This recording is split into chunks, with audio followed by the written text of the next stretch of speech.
This is the nucleus series for Lekutei Sichos, volume 15, Sicha Vayishlach 4, titled Becoming an Ish and an Adam. In our Torah portion, we have the source of the law that a male becomes a bar mitzvah, which means bar, man, son of, obligations of mitzvot, at the age of 13. In this week's parsha it says, quote, "And they took two sons of Jacob, Shimon and Levi, brothers of Dinah, Ish, a man, his sword." Hence, the Mishnah in Avot says 13 for their obligations to observe the mitzvot. Because, as Maimonides says in the laws of Ishud, the age of 13 years, and one day he is considered a gadol, an adult, and an ish, a man.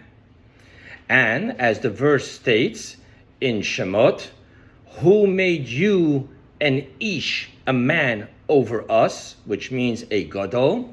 And in the book of Kings, it says, "Be strong and show yourself an ish." So ish is connected to an adult, big, and we see from the pasuk that Ish, Shimon and Levi were 13 and they're called an ish. Even though one may show himself smart at a younger age, nevertheless, prior to 13, he lacks in maturity, which means attachment and sensitivity of the importance of mitzvot or of the concept of lowliness. And nevertheless, we find that our Rabbeim connected the occasions of a bar mitzvah with a teaching upon the pasuk in Genesis, "Let us make Adam." Over there, the word for man is Adam. Now, Adam is a higher level than Ish. So the four titles that we find in the scriptures concerning a man is Adam, Ish, Gever, and Enosh. Now, Adam is higher than Ish. The difference between the titles Ish and Adam is that while they are both referring to the intellectual capacity of the male, nevertheless, Ish is referring to the level of intellect as it is connected with emotions, while Adam speaks of the intellect which is not limited to, it is above emotions.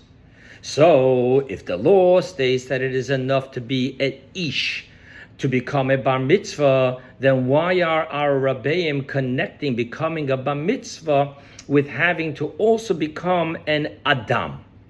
Hence, we must say that while it is enough to be an ish in order to be a bar mitzvah, nevertheless, in fulfilling the mitzvot, one must also reach the feeling and influence of the level Adam. And this itself is learned from our verse, "And they took," finishing with an ish, his sword, as we will soon explain. Seemingly, we must understand, being that a bar mitzvah is about becoming an ish, which means one who reached having his intellect connected with emotions, but his intellect complete. Never. So the question is, why are we learning this law from a story that is about the overrun of full blazing emotions? The verse says that Shimon and Levi, they slew every male. Hence, we must say that we are speaking of the male obtaining a level which is beyond Ish, but nevertheless is precisely through which the male reaches the completion of the level Ish.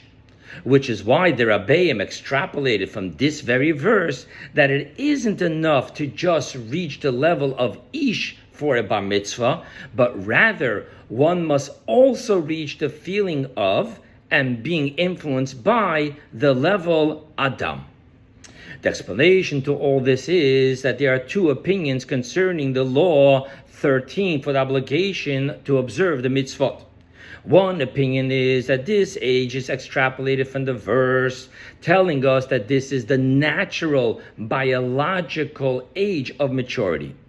The second opinion is it is a measurement, a shi'ur, in the category of, quote, a law handed down by Moshe from Mount Sinai, meaning that it isn't a logical statement of nature, but rather a heavenly ordinance.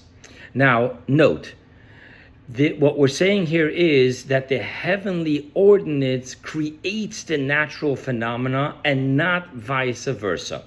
Now, the legal difference between these two opinions is concerning the adulthood and its obligations of a Noahide, being that Maimonides rules the specification of measurements only applies to Jews. Therefore, according to the first opinion, in which this is not a specification of measurement from Mount Sinai, but it is simply a natural phenomenon, hence also a Noahide is obligated in his 7 Noahide laws from the age of 13.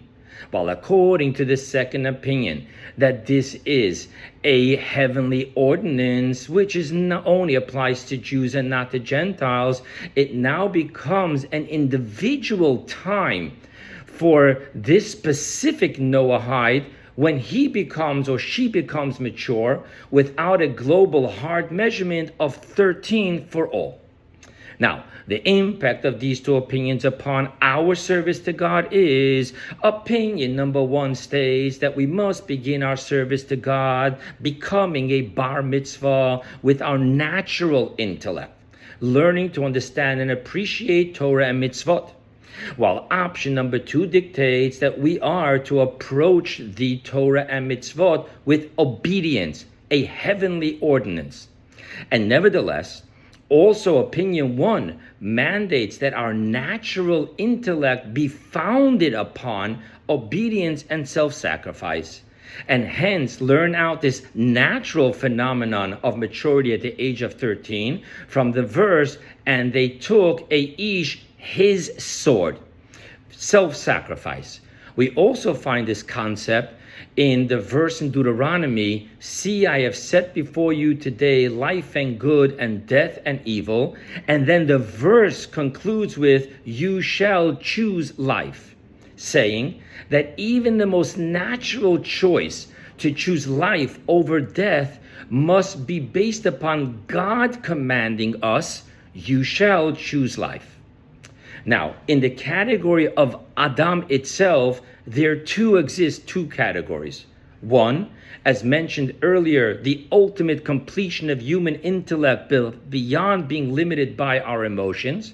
And 2, the word Adam, Aleph, Dalet, Mem, is transferable to the word Me'od, Mem, Aleph, Dalet, which means exceedingly, above and beyond, and refers to self-sacrifice.